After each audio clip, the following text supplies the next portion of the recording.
And he went out from thence and came into his own country, and his disciples followed him. And when the Sabbath day was come, he began to teach in the synagogue. And many hearing him were astonished, saying, From whence hath this man these things? And what wisdom is this which is given unto him, that even such mighty works are wrought by his hands? Is not this the carpenter, the son of Mary, the brother of James and Joseph, and of Judah and Simon? And are not his sisters here with us? And they were offended at him. But Jesus said unto them, A prophet is not without honor, but in his own country, and among his own kin, and in his own house. And he could there do no mighty work, save that he laid his hands upon a few sick folk, and healed them.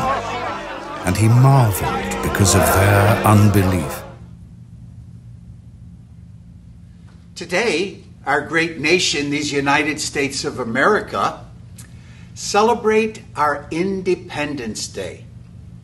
And how appropriate that the scriptures for the liturgy call our attention to the role of the prophet. Too often we think of a prophet as one who predicts the future, as if he or she is a fortune teller. Actually, a prophet is one who speaks for or on behalf of God to the community. The prophet speaks of God's presence and action in the present day situation, not always separating religion and politics. A look at our United States history clearly shows that there were prophets who courageously spoke up and took on leadership roles that brought our nation into being and moved it forward as the home of the brave and the land of the free. And those prophets helped make it one nation under God. I dare say we may forget this at times. Our country, just like our precious Christian and Catholic faith, was founded on principles, values, ethics, respect for life, liberty, and the pursuit of happiness. Now, Ezekiel, in today's first reading, had to speak God's message to his own people, the rebellious Israelites, who, like us, sometimes were hard of face and obstinate of heart. Today, more than ever, we need prophets who call us to task, remind us of our baptismal and confirmation profession of faith, to our commitment to whatever our own personal vocation in life. St. Paul, in the second reading, reminds us that we, like him, for the sake of Christ, must endure our weakness, the insults, the hardships we encounter, and even persecutions and constraints that come our way. We cannot breeze through life with only all happiness. But as Jesus makes clear, take up our cross and follow him, even when it's tough. The true prophets we encounter may well include not only pastors or preachers or spiritual guides, but sometimes even a family member, a friend, or a community member. He or she might even be a stranger, one we least expect, who in some way, shape, or form speaks for, on behalf of God. We've all heard those expressions, God speaks in strange ways, and God writes with crooked lines. So too with his prophets. Jesus, in today's gospel, shows us that the prophet will almost always suffer for his or her ministry and mission. Very often, the prophet's own people will be the first to refuse to listen, but rather rebel and be hard of heart. All of us face struggles in our lives of faith. We will sometimes want to take the easy way out, to look only for happiness without the cross.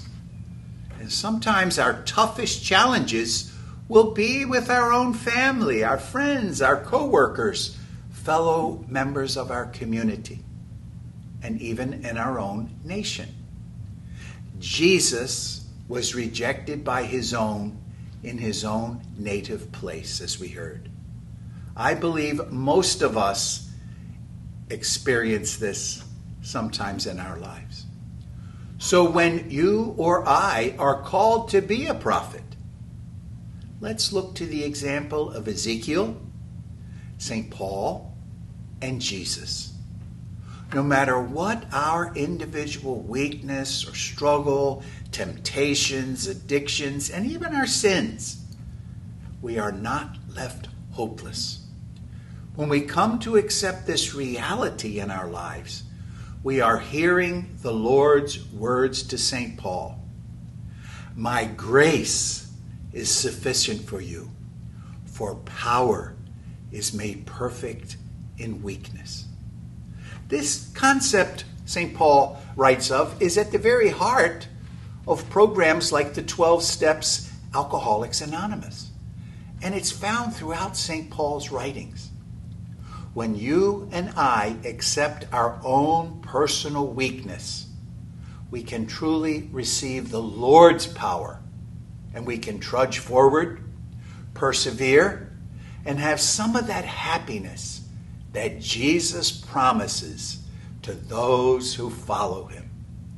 So may God bless us all today, and God bless America.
Just as the heavens are high above earth, my ways and thoughts beyond you.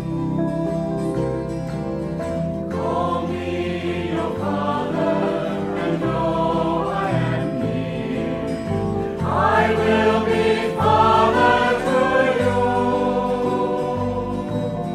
Come to the water, you are thirsty, though you have nothing. I bid you come and be filled with the goodness I have to offer. God listen me. Just as the rain falls to water the earth, just as a seed becomes bread, my word